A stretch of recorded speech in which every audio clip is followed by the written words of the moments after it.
here.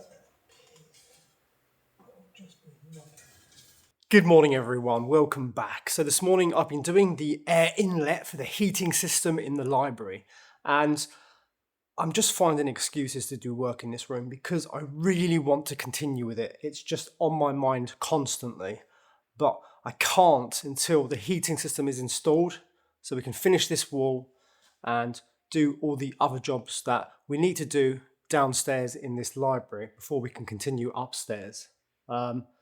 But what I've done, it won't affect the heating engineer. He said do it anyway. But I really, really want to do it.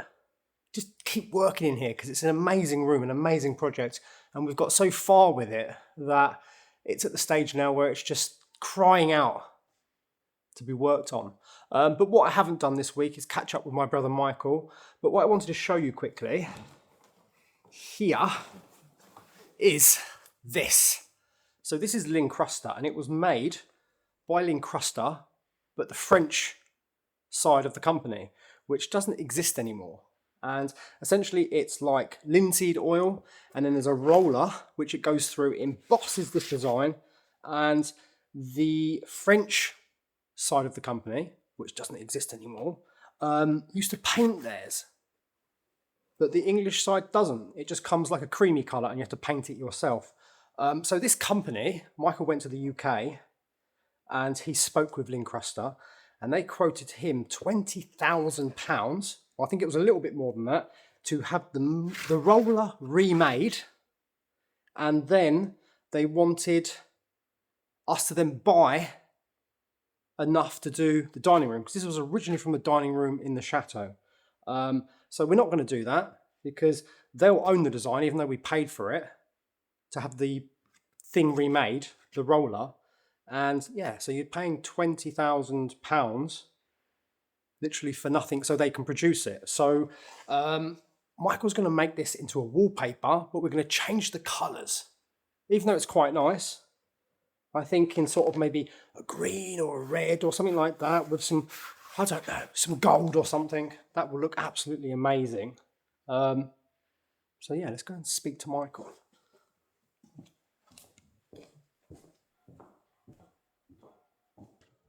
That's looking very nice, Michael. It is looking amazing, actually. I've done all the repairs. Now, in the background, there is this sort of faint design of a chinoiserie pattern in the background. You'll see it in a minute when I adjust this.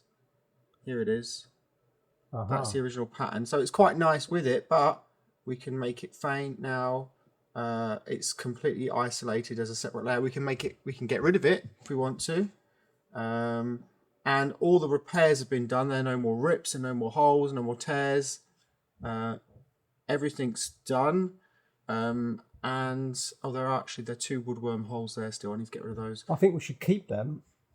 Just 2? Just a couple of little woodworm holes, just for, you know. Just for part of its story. Exactly. Yeah, so I mean, if you look up close, there used to be a complete tear straight through here.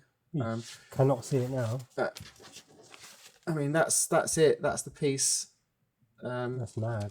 So there's no tears, and I've managed to completely remove the background. It took me 4 days because I tried to isolate the background color, but the problem is bits of this color are also in the flowers, and I was removing the background and I was finding that pieces of flowers had been removed, and I couldn't tell because I wasn't you can't see so many details, you can't see all of it at once.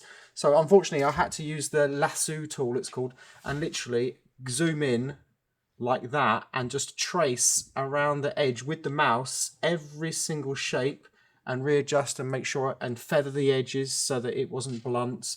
And that took me 4 days. But the good thing about that is I'm very intimately acquainted with this design now. I've seen every single part of this design in detail, up close. And I know, because I went around every shape individually, that we've retained all of the original pattern and there's none of it's been lost. It's there's a little rip there. See, quickly while we're here, we'll just do that now. There's a tear in the paper, we don't want that. Let's just go around that, use this little patch tool, And there we go, the tear is gone. Cool. Just like that, simple. Shall we print it quickly? Well, we can have a go, but we don't have the big printer up and running yet. Not this yet. printer doesn't print the same.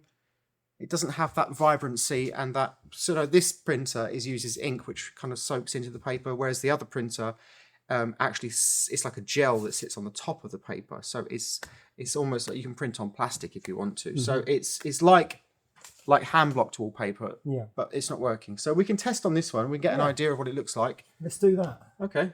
But it won't repeat yet because I haven't lined up the repeats. But I've just managed to repair it and isolate the layers. So that's done. 1 week's work. From Monday it was stuck to the wall, and Friday it's ready to print. So there you go. Good job. We just need to find the right kind of paper. I mean, for printing wallpaper, we already have a really good paper, but it would only work on the massive machine because it's a different printing process. But on this printer, because it's dye-based ink, it can, if the paper's absorbent, it can soak into the paper. So we need to find rolls of paper that's coated as a receiving layer on it so that we can print onto. Otherwise the ink just absorbs, doesn't it? Yeah, it's lackluster, it's a bit sort of washed out.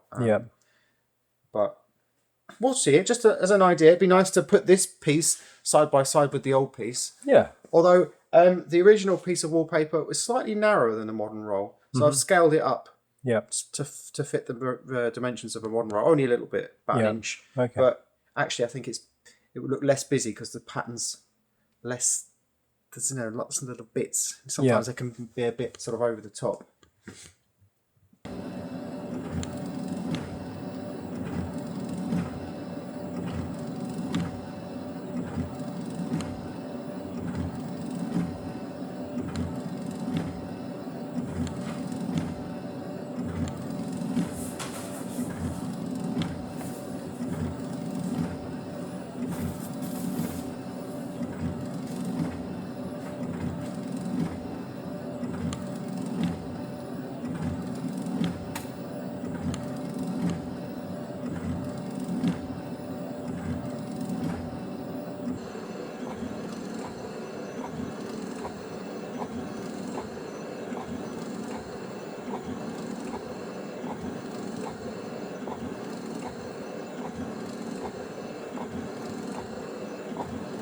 Okay, so this, you can see here, this is the old original, very faded, very dirty, lots of damage.